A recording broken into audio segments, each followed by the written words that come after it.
सबसे प्यारा देश हमारा है,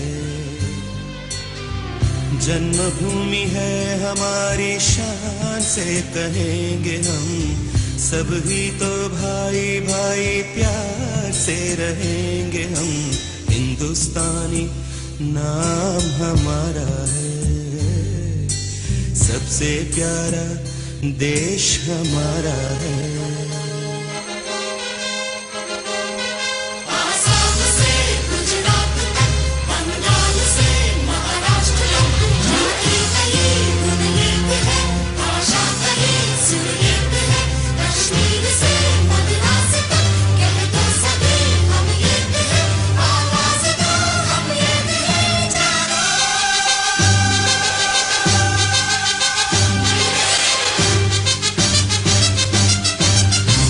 Mankind has been living in this planet for well over 900,000 years in 50,000 generations. They naturally lived and died in nature. We are a part of nature if you go into real science or quantum physics. What came first is the consciousness. That's what Max Planck said. Consciousness is fundamental and all matter is derived from consciousness, which means our body is energy, universe is energy, which you can call as universe, nature, God, what have you, depending on your beliefs. And this whole body is derived from that energy, and the energy and matter are the same. E is equal to M, which is called a-duality in physics or Advaita in Sanatana Dharma, which means there is no difference between energy and matter. That being so, we can't live out with nature. We are a part of nature. We are a part of this macrocosm, and we are a microcosm, and we are a part of the macrocosm.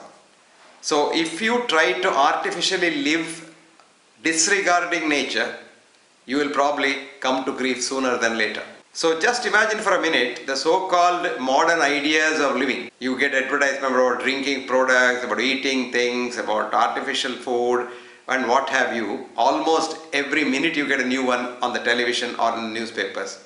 But remember, for millions and millions and millions of years, people lived without any one of these things. They lived on nature, with nature, and ate what nature gave them and died natural death. Actually, you would be surprised, before this huge thing called money came into human life, man had no disease at all. There is a study called the Innu community study in the aboriginal race of Innus off the coast of Saskatchewan in Canada, which showed that up until money came, the only two causes of death were predation, because we were hunter-gatherers, and old age. Even those days there were centenarians. Today also there are centenarians. It doesn't mean we have changed human lifespan. But definitely science now tells us that we have reduced human lifespan in the last 50 odd years. But what we tell the public is, and the politicians also harp on it, is we have increased life expectancy. The two words are totally different. They are not synonymous. Lifespan is the maximum number of years a human being is supposed to live, if conditions are all conducive to living. But life expectancy is a statistical term which depends on the infant mortality.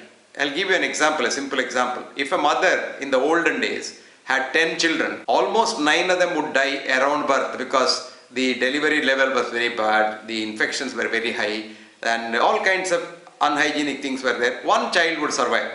Supposing that child, even if it lives for 100 years, the life expectancy of that family is 100 divided by 10 is 10 years. Now this has jumped after 1947 in India and after 1930 in Europe and America, for the simple reason that hygiene, better nutrition and better surroundings, cleaner air has made the perinatal mortality, that is death around birth, has gone down drastically. Now almost even the villages, if a mother had 10 children, has 10 children, 5 of them survive.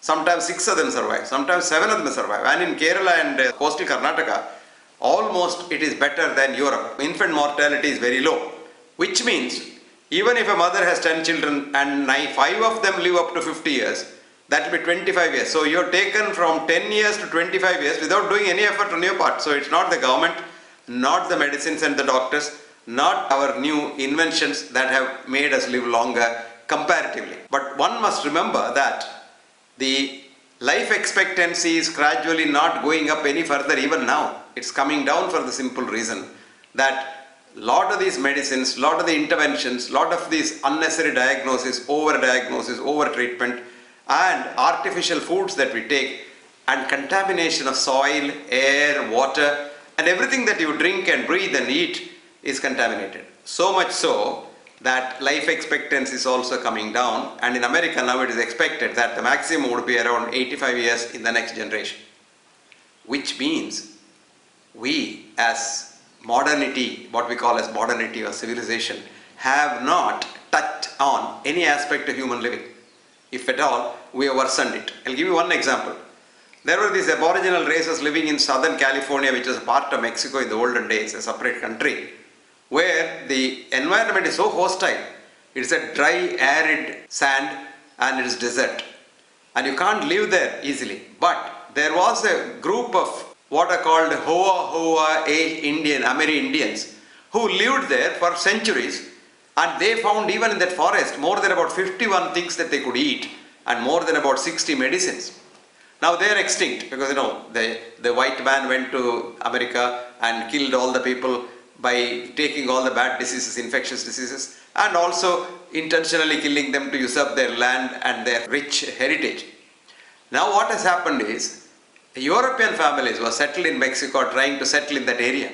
And you would be surprised, even after 50 years, about 5 to 10 families are finding it very difficult to live there, and they have to have supplies airdropped to them because they have not been able to live there at all because it's so hostile. Which only goes to show that in our ingenuity, in our modernity, we have only made life more difficult for people on this planet.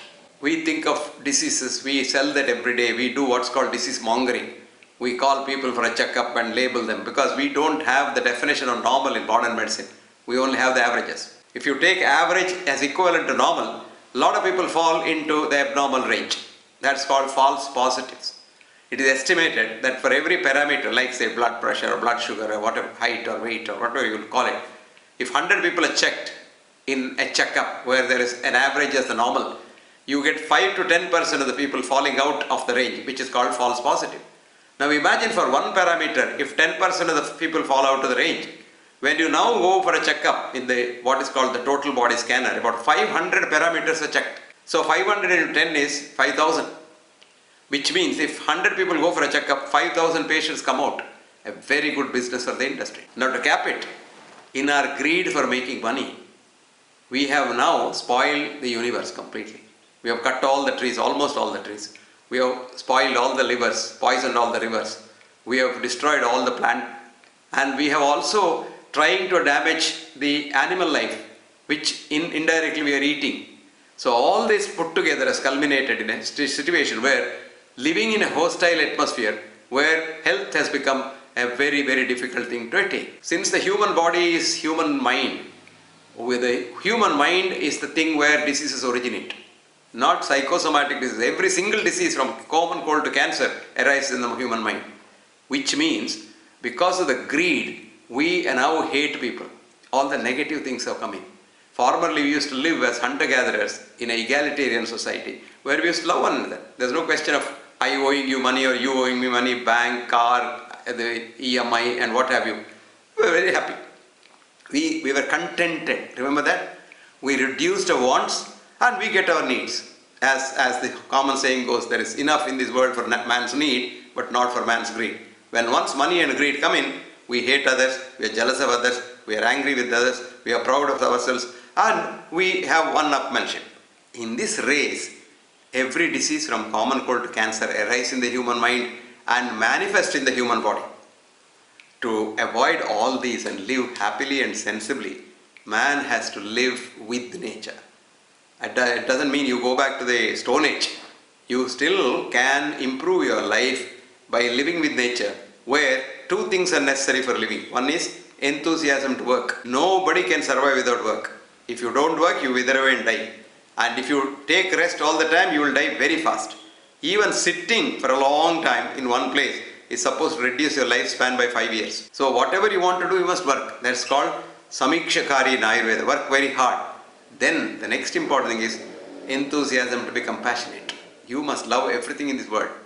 Whether it is mankind, animal kind, nature, plants, air, water, what have you. You've got to love everything. And that's the only way you can live sensibly, happily, as long as you're destined to live.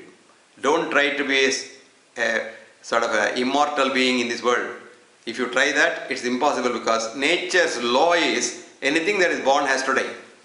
If it doesn't die, there's no place for it. If all of our forefathers, ancestors were to be alive today, we wouldn't be having place even to stand. So nature has a balancing act. And if you observe nature very carefully, without the poisonous mind of your so-called artificial science, you will see nature has provided everything in this universe. There's an enemy for everything. So if you sort of monkey around, you will get killed. There's a snake to eat a frog. There is a frog to eat another fly. So it's a sort of cycle. But all the same, we have got to preserve this comparative etiology and ecology of this universe if you want to live for a long time. Coming to doctoring and medicines and treatment and things like that, we claim that we do everything. Nothing happens. As a matter of fact, the latest scientific study has shown medicines, surgery don't heal. What heals is the faith of the patient in the medicine and the doctor and the system. So much so, the immune system heals. The nature has provided a doctor in you, a very powerful doctor, your own innate doctor, who knows every single cell in your body, which is called the immune system. And we systematically destroy that right from that child is born. The child is born, it has only a power to digest mother's milk. Now if the mother dies very early, or if the child doesn't have milking mother, or for any other reason the mother doesn't get child's milk, we give artificial milk. And that's one way of killing the child faster. Because every milk of another species is poison. So human milk has to be drunk by only human beings. And long back I have been telling, just like any other bank, have a milk bank, human milk bank. It may be a little more expensive, but there are a lot of mothers who have a lot of milk which is too much for their babies. You can collect that and do it. The second thing is we start giving them injections, all poisonous preservatives, chemicals. American children get about 29 injections in the first 6 months. We call them vaccines. And we have produced enough artificial science to fool the world, saying that without vaccine the child will not survive. In fact, one by one the secret is coming out. The cat is out of the bag now. Each one of these vaccines probably has very serious side effects. Recently, 2 things have come out. One is what's called the Gardasil vaccine, the HPV vaccine we try to give to all the girls, and now we are also giving to boys.